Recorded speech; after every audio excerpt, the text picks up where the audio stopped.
coffee. Ayan. Marami na naman akong kukuhain. Nag-joke lang. Meron silang English breakfast, sugar, coffee, nor. Ayan. Magko-coffee muna tayo.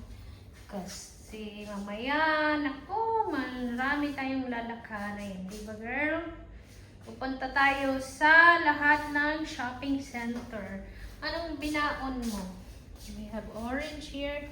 Tang, gusto mo ng juice for breakfast. Then we have adobo and rice.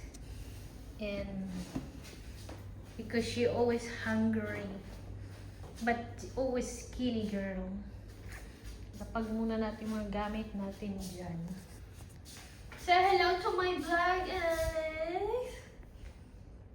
Inday! Say hello to my vlog! Ganyan siya. May sarili siyang vlog mamaya. May sarili din siyang mundo. Tahimik lang dito. Kami lang dalawa. For now. Okay.